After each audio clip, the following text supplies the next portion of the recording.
Centimetre, millimetre, ये सब छोटा यूनिट है। लेकिन और ज्यादा छोटा यूनिट की अगर बात कर दें जो अधिकतर फिजिक्स में यूज होता है तो हो जाता है माइक्रोन या माइक्रो जिसको कह देते हो। इसके बाद आ जाता है तुम्हारा एंगस्ट्रॉम, ए पे पावर 0, इसको एंगस्ट्रॉम पढ़ते हैं। ये इन सब के लिए एक्चुअल यूज क्या है और एक्चुअल इसका मतलब कि लेंथ कितना हो सकता है, तो यूज कहाँ है, तो देखो माइक्रोन और एंगस्ट्रॉम को सब एटॉमिक व्हील नापने के लिए यूज करते हैं, जैसे डिस्टेंस वगैरह।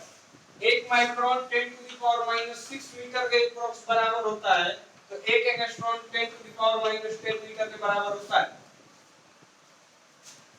ये याद होना चाहिए कि एंगस्ट्रॉम कितना बड़ा है, माइक्रोन कितना बड़ा है और नैनो कितना बड़ा है। नैनो 10⁹ हो जाएगा माइनस, ठीक है। इसके बाद दो और यूनिट है जिनका यूज बहुत ज्यादा होता है। एक हो जाती है एक्स यूनिट और एक हो जाता है फेम्टोमीटर या फर्मी। अगर हम एक्स यूनिट की बात करें तो एक्स यूनिट 10⁻⁻14 मीटर हो जाती है, और एक फर्मी या वन फर्मी, इसी को फेम्टोमीटर कहीं लिखा होता है, 10⁻⁻15 मीटर होता है। तो कहीं भी कंपटीशन अगर फेस करोगे हाई स्कूल के बाद वाला, तो ये सारी चीजें पूछ दी जाती है। अगर कहीं 11th में एडमिशन के लिए कोई कंपटीशन देने जा रहे हैं या देने वाले हैं, तो ये सारी चीजें आगे जाके पूछ दी जाती हैं और इम्पोर्टेंट भी हैं, क्योंकि इन सब का यूज आएगा और मैक्सिमम यूज देखने को मिलता है फिजिक्स केमिस्ट्री में। और जब बायो में ये डीएनए वगैरह पढ़ोगे तो उसमें ये सब आ जाएगा। ये तो हो गया छोटा यूनिट। बड़ा यूनिट क्या है, तो अब देखो इन लोग के अलावा छोटी यूनिट और होती है, इंच होता है। तो 1 इंच में कितना होता है, तो अप्रोक्सीमेटली 2.54 सेंटीमीटर होता है। कुछ और है जो हम लोग यूज करते हैं, जैसे हो जाएगा तुम्हारा इधर 1 इंच हो जाएगा तो 2.54 सेंटीमीटर। फिर 1 फुट, 1 फुट हो जाएगा तो 3 सेंटीमीटर का, ये 3 इंच के बराबर होता है 1 foot approximately, sorry 12 inch. 1 foot लगभग 12 इंच के बराबर हो जाएगा, मतलब जो स्केल यूज करते हो उसमें तुमको मिल जाएगा। तो ये सारी चीजें जाननी पड़ेंगी। और इसी के साथ एक और चीज है नॉटिकल मील। कोई नाम सुना है नॉटिकल मील का?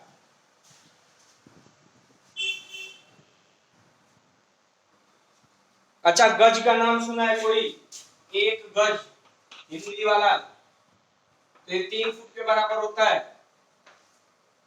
और एक नॉटिकल मील, इसका नाम नहीं सुने होगे, एनएम। अब छोटका एन लिखे होते तो नैनो को पढ़े होते। एक नॉटिकल मील लगभग 1832 मीटर के इक्वल होगी। 1832 मीटर, या ये कहें 1.832 किलोमीटर। इसमें तो कोई दिक्कत नहीं होगा, इसको स्क्रीनशॉट कर लेना, चाहे हम फोटो खींच के भेज देंगे।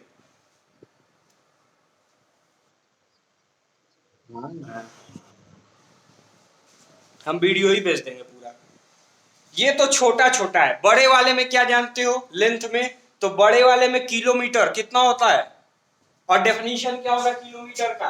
बड़ा का देखो, बड़ा वाला जो यूनिट होगा 1 किलोमीटर, तो लगभग 1000 मीटर के बराबर होता है, ठीक है। तो जो स्टैंडर्ड यूनिट है मीटर, उसका जब हम 1000 टाइम्स निकाल लेंगे तो वही 1 किलोमीटर के इक्वल हो जाएगा। सेम कंडीशन में 1 माइल, इसी को हिंदी में 1 मील कहते हैं, कि अप्रोक्सीमेटली 1604 मीटर के इक्वल होता है 1 माइल, ठीक है, या 1.6 किलोमीटर के इक्वल होता है। ये हो गई ऐसी यूनिट्स लेंथ की जो बड़ी तो है लेकिन सिर्फ यूज की जा सकती है अर्थ में मेजरमेंट के लिए। लेकिन अगर अर्थ के बाहर चले गए तो अर्थ के बाहर जाते ही 3 यूनिट काम आती है, एस्ट्रोनॉमिकल, लाइट ईयर और पारसेक, ठीक है। कौन कौन सी? Astronomical unit AU, light year और पारसेक, इसको पैरालेक्टिक सेकंड भी कहते हैं, ठीक है, पैरालेक्टिक सेकंड। तो अगर एक एस्ट्रोनॉमिकल यूनिट की बात करें तो ये कितना होता है, तो अर्थ से सन का जो डिस्टेंस है ठीक है, distance of sun from earth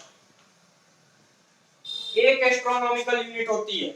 same condition में लाइट ईयर, तो 1 लाइट ईयर कितना होगा, तो distance travelled by light in 1 year is known as 1 light year. और एक लाइट ईयर निकालेंगे कैसे, तो लाइट की स्पीड 3 × 10⁸ मीटर पर सेकंड होती है, तो एक साल में कितना सेकंड, तो 365 दिन, हर दिन में लगभग 24 घंटा, हर घंटे में 60 मिनट और हर मिनट में 60 सेकंड। इसका मल्टीप्लाई कर लेंगे तो एक लाइट ईयर कितना लंबा डिस्टेंस होता है वो मीटर में मिल जाएगा। अच्छा एक चीज है, एक सवाल पूछ रहे हैं, बताना हम सब चीज को मीटर में क्यों मेजर कर रहे हैं, हम तो किलोमीटर में भी कर सकते थे। इसका कोई आंसर दे दे। हाँ ऐसा यूनिट है, स्टैंडर्ड है, हमेशा स्टैंडर्ड यूनिट का यूज करेंगे। अब बच गया एक तो पारसेक या पैरालैक्टिक सेकंड। अभी यहां तक में किसी को कोई दिक्कत नहीं होनी चाहिए, है तो बताओ।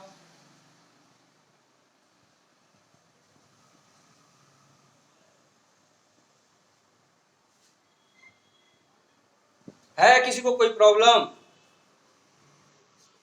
थोड़ा इरेज कर देते हैं इसको, फोटो भेज देंगे।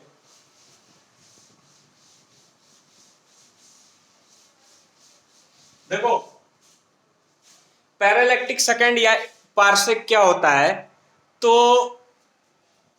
जान रहे हो कि एक एस्ट्रोनॉमिकल यूनिट, ठीक है, क्या होता है, सन का distance from earth, distance of sun from earth. तो किसी पॉइंट पे, ठीक है, तो मान लीजिए ये अर्थ है, ये सन है, ये जो डिस्टेंस है ये एक एस्ट्रोनॉमिकल यूनिट हो जाएगा, ठीक है।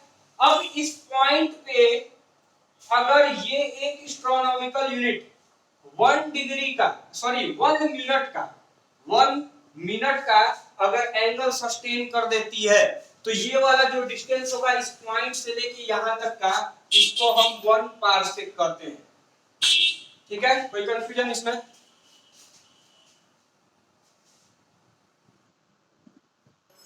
और angle is equal to arc by radius. Angle theta is equal to पढ़े हो आर्क बाय रेडियस, ये पढ़े हो। तो इसमें हम कह रहे हैं कि 1 एस्ट्रोनॉमिकल यूनिट अगर 1 मिनट का एंगल सस्टेन करती है, तो जो भी डिस्टेंस बच जाएगा वही हमारा 1 पैरेलल सेकंड हो जाएगा। तो क्या करेंगे हम यहां से, ये अर्थ हम ले लिए, ये सन ले, ठीक है, ये हम बोल दिए 1 एस्ट्रोनॉमिकल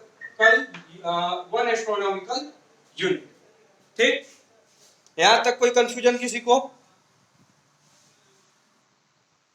यहां तक ठीक है। उसके बाद कह रहे हैं कि इसको हम थोड़ा चेंज कर लें, अगर r इक्वल टू लिख दें आर्क बाय एंगल, तो कोई दिक्कत नहीं है। आर्क हम कितना ले रहे हैं, 1 एस्ट्रोनॉमिकल यूनिट, और एंगल कितना कर रहे हैं, 1 मिनट का, ठीक है। तो आर्क हो गई 1 एस्ट्रोनॉमिकल यूनिट और एंगल कितना हो गया, 1 मिनट। तो ये जो एक्चुअल लेंथ या ये जो रेडियस हमारा हो जाएगा, उसी को क्या कहेंगे, 1 पैरेलैक्टिक सेकंड या 1 पारसेक। कोई कंफ्यूजन इसमें? अब वैल्यू भी निकाल के दिखा देते हैं। 1 एस्ट्रोनॉमिकल यूनिट मतलब सन से अर्थ का डिस्टेंस कितना होता है, तो 1.496 होता है, ये 1.496 × 10⁻11। और 1 मिनट को कैसे हम चेंज करेंगे, तो 1/60 × 60 अब π/180। कैसे चेंज करेंगे इसको हम, 1/60 × 60 × π/180। अब ये लेंथ में चेंज हो जाएगा, और जब इसको क्लियर मतलब कि 180 वैल्यू, पाई की वैल्यू, सारी वैल्यू रख देंगे, और जब निकालेंगे तो आएगा अप्रोक्सीमेटली 3.084 × 10⁻16 मीटर। और ये सबसे बड़ी यूनिट होती है लेंथ के लिए। लाइट ईयर इससे बड़ी है, सबसे बड़ी यही होगी लाइट ईयर के बाद भी। अब बताओ, कोई समस्या है किसी को?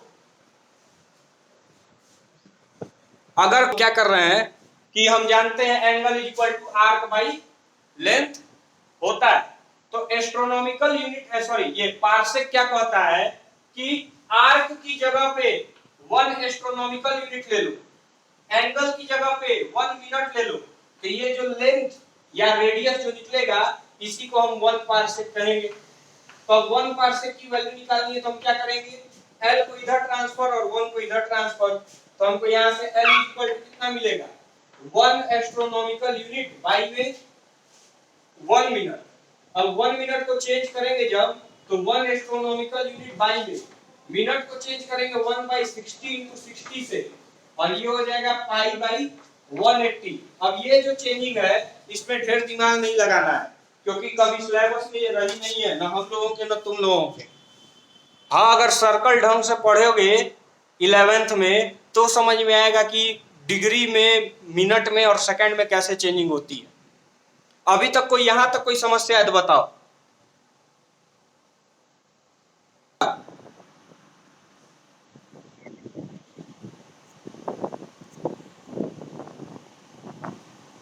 देखो 1 कैरेट होता क्या है, तो जो भी हमारा स्टैंडर्ड किलोग्राम है, ठीक है, उसका जब 5000 पार्ट कर देंगे और उसका एक पार्ट ले लेंगे, इसका मतलब 1 कैरेट इक्वल टू 5000 पार्ट में से एक पार्ट किसका, किलोग्राम का।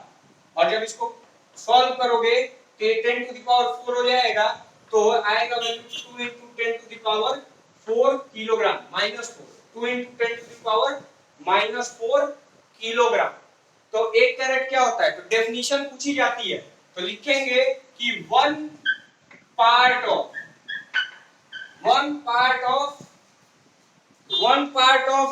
5000 पार्ट, हाँ, फ्रॉम 1 किलो, मतलब 1 किलो का 5000 पार्ट करो और एक पार्ट निकाल के रख लो।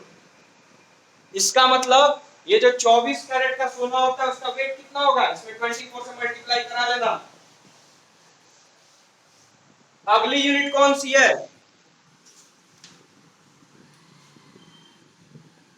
अगली यूनिट कौन सी हो सकती है छोटे में, नहीं केमिस्ट्री क्या करने पड़े हो, एएमयू एटॉमिक मास यूनिट। इसको अब एएमयू नहीं लिख के यू लिखा जाता है, यूनिफाइड मास, ये याद रखना। ये आईयूपीएसी ऑथोराइज करती है, ठीक है। होता क्या है, तो कार्बन 12 के, मतलब ऐसा कार्बन जिसका एटॉमिक मास 12 हो, इसका 1/12 मतलब 12 पार्ट में से एक पार्ट का जो वेट होगा वो 1 यूनिफाइड मास या 1 एएमयू के बराबर होता है। कोई दिक्कत,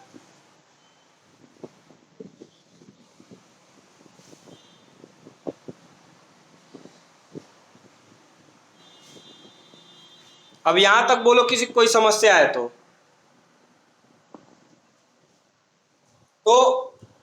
एक स्लग कितना होता है, तो एक स्लग वही होगा लगभग 14.57 केजी के इक्वल। क्विंटल मतलब 100 केजी, मीट्रिक टन मतलब 10 क्विंटल, ये 10 क्विंटल हो जाएगा मीट्रिक टन मतलब, ठीक है।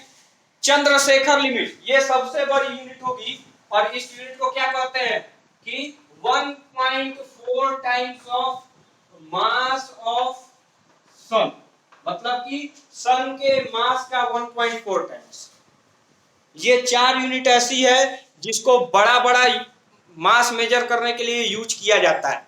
स्लग तो 14.57 KG, quintal 100 KG, metric ton मतलब 10 क्विंटल मतलब कि लगभग 1000 केजी, और चंद्रशेखर लिमिट मतलब 1.4 times of mass of sun.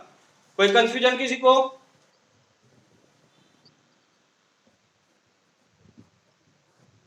International limit है ये चंद्रशेखर लिमिट।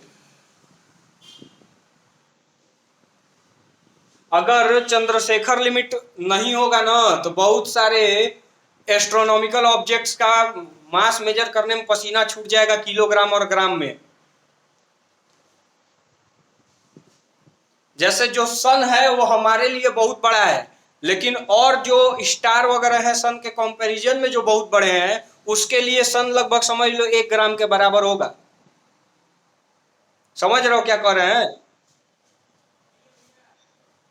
अब सेकंड के लिए क्या है, तो यहाँ पे मिली, माइक्रो, नैनो, पीको चलता है। मिली का मतलब 10⁻³ माइनस, ये माइक्रो का मतलब 10⁻⁻6, नैनो 10⁻⁻9, पीको 10⁻⁻12। लेकिन यहाँ एक जो बड़ी यूनिट आती है, मतलब कि याद रखने लायक होती है 1 शेक, और ये होती है 10⁻⁻3। ये याद रखना, इसमें यही याद रखने लायक है। ये क्लियर है? अब देखो इसमें कुछ और चीजें आती हैं जो हम बता दे रहे हैं, सुन लो, ये सुनना ज्यादा जरूरी है। टाइम के लिए किसका किसका यूज करते हैं? पहला हो जाता है सोलर डे। ठीक है, तो सोलर डे क्या होता है? हाँ, सोलर डे, सोलर डे। ठीक है, ये टाइम की यूनिट है सोलर डे। तो सोलर डे क्या होता है, तो जब इक्वेटर को सन 2 बार पास कर देता है तो उस एक सोलर डे कंप्लीट होता है। दूसरा सोलर ईयर, तो सन के अराउंड अर्थ को जितना टाइम लगता है एक कंप्लीट चक्कर करने में, उसको कहते हैं सोलर ईयर। और सोलर ईयर कितना होता है, तो बाबू 365 दिन नहीं होता है, गलत है। ये ऑप्शन में देगा, होगा 365.25 या 365:1/4, ये याद रखेंगे। तभी लीप ईयर आता है, ये पता है ना। इसके बाद होती है सेंचुरी। सेंचुरी मतलब 100 साल।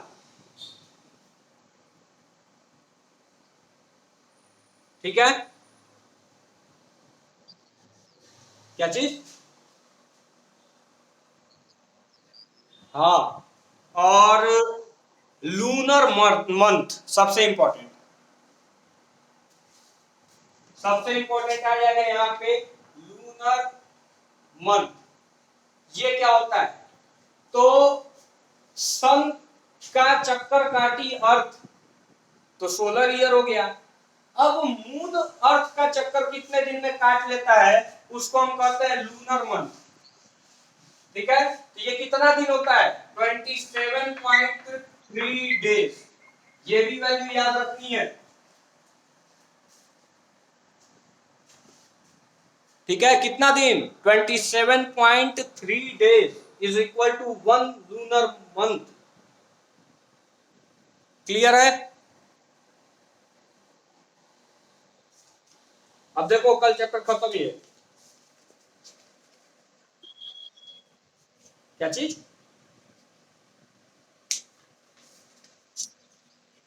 सोलर ईयर क्या होता है, अर्थ कितना टाइम में सन का चक्कर काट लेगी। तो सन का चक्कर काट लेगी मतलब 1 साल ना। 1 साल तो 365 दिन हम लोग मनाते हैं, लेकिन इतना होता थोड़ी ना, होता है एक्चुअल है 365:1/4 या 365 दिन और 6 घंटा, ये होता है। तो इसी को कहेंगे कि एक solar year 365 days and 6 hours या 365.25 डेज के इक्वल होता है। ठीक है,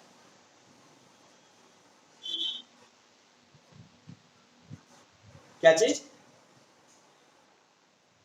सोलर डे, तो ये इक्वेटर पता है? और ज्योग्राफी का जी पढ़े हो?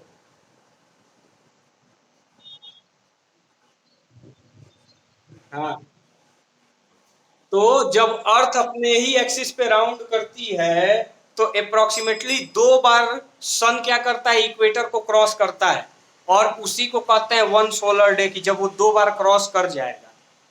ठीक है, सन नहीं इधर उधर नाचता है अर्थ के, अर्थ नाचती है और अपने एक्सिस पे भी गोल गोल घूमती है। तो उस कंडीशन में जब 2 बार वो क्रॉस करेगा तो उसको 1 सोलर डे कहते हैं। ठीक है, सुनो, थैंक यू सर, सुनो, कुछ प्री फिक्स तुम लोगों को आने चाहिए। हम ये कल बताएंगे अगर कोई कंफ्यूजन होगा तो, लेकिन अभी फोटो भेजेंगे, एक बार पढ़ लेना। प्री फिक्स क्या होता है और सफिक्स क्या होता है ये जान लो। और एक होता है सफिक्स, ये पहले लगता है, ये बाद में। फिजिक्स में लगभग ना के बराबर यूज होता है, और ये फिजिक्स में लगभग हर जगह यूज होता है। जैसे nanometre, picometre, micro, deca, hecto. तो यहाँ पे ना ये nano, pico, micro, deca, hecto का यूज नहीं कर सकते हैं, हमको हर बार मीटर का यूज करना है। तो अब एक नैनो में कितना मीटर, एक पिको में कितना मीटर, ये तुमको पता होना चाहिए। और इसके लिए एक हम पूरी लिस्ट भेज देंगे जिसमें लगभग 20 के करीब में प्रीफिक्स दिया है, बड़ा वाला भी और छोटा वाला भी, ठीक है। और रिलेट करके याद करेंगे कि छोटे वाले से ठीक उल्टा एक बड़ा वाला होता है। जैसे अगर डेसी है तो डेका भी उतना ही होता है। जैसे डेसी होगा 10 टू द पावर -1, तो डेका होगा 10 टू द पावर +1। ऐसे ही मिला के, और ये एकदम याद कर लेना, जितने भी हैं एकदम दिमाग में होना चाहिए। क्योंकि जैसे ही हम लोग ये ग्रेविटी पे पहुंचेंगे, जैसे ग्रेविटेशन पे पहुंचेंगे, यहां से जो न्यूमेरिकल मिलेगा उसमें सबका इसमें यूज हो जाएगा। बाकी इसके पहले जितना भी रहता है न्यूमेरिकल छोटा छोटा मिलेगा, लेकिन वहां से जो न्यूमेरिकल मिलेगा उसमें हम लोग को यूज करना ही करना है, ठीक है। हाँ, तो और कोई कंफ्यूजन हो तो